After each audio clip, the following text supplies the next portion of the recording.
Hello बच्चों, let's see the question. Statement first. In isothermal process, whole of the heat energy supplied to the body is converted into internal energy. Statement second. According to the first law of thermodynamics, del Q equals del U plus P into del V. First, both statement 1 and 2 are true and statement 2 is the correct explanation of the statement first. Second, both statement first and second are true and statement 2 is not the correct explanation of the statement 1. Third, statement 1 is true but statement 2 is false. Fourth, statement 1 is false but statement 2 is true. Now to answer this question, first we will discuss here the key concept, and here the key concept will be first law of thermodynamics.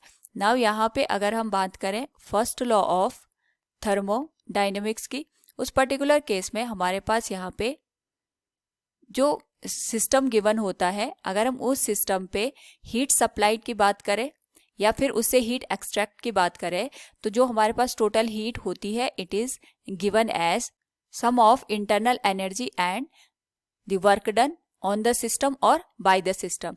यानी अगर हम यहाँ पे बात करें किसी system पे, या तो हम हीट सप्लाई करते हैं या तो उससे हीट एक्सट्रैक्ट करते हैं, तो दोनों ही केसेस में जो हमारे पास टोटल हीट होती है it is the sum of the internal energy. या तो हम सिस्टम को इंटरनल एनर्जी में इंक्रीमेंट करते हैं या तो उसकी इंटरनल एनर्जी को डिक्रीज करते हैं, and the work done on the system और बाय द सिस्टम.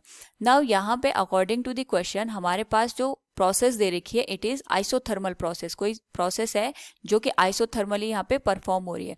तो जो आइसोथर्मल प्रोसेस होती है उसमें हमारे पास जो टेम्परेचर रहता है वो कांस्टेंट रहता है. सिस्टम के टेम्परेचर में यहाँ पे कोई भी चेंजेस हमें देखने को नजर नहीं आते. अगर टेम्परेचर कांस्टेंट है तो हम कह सकते हैं कि चेंज इन टेम्परेचर की जो वैल्यू होगी ये हमें यहाँ पे 0 के बराबर मिलेगी. यानी डेल्टा की वैल्यू होगी यहाँ पे 0 के बराबर.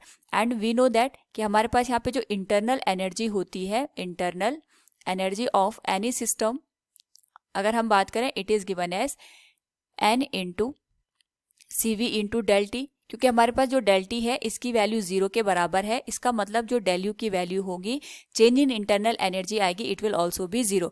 अगर हम यहाँ पे आइसोथर्मल प्रोसेस की बात कर रहे हैं तो आइसोथर्मल प्रोसेस के केस में चेंज इन इंटरनल एनर्जी हमारे पास यहाँ पे 0 के बराबर होती है. लेकिन स्टेटमेंट फर्स्ट हमारे पास कह रहा है in isothermal process whole of the heat energy supply to the body is converted into the internal energy. It is the incorrect one. यानी यहाँ पे अगर हम फर्स्ट लॉ ऑफ थर्मोडायनेमिक्स भी यूज करें तो इसके अकॉर्डिंग डेल यू की वैल्यू तो 0 हो जाएगी, तो जो डेल क्यू की वैल्यू होगी that will be equal to the del W. यानी जो भी हम यहाँ पे हीट सप्लाई करेंगे वो पूरा का पूरा कन्वर्ट हो जाएगा हमारे पास यहाँ पे वर्क डन के केस में.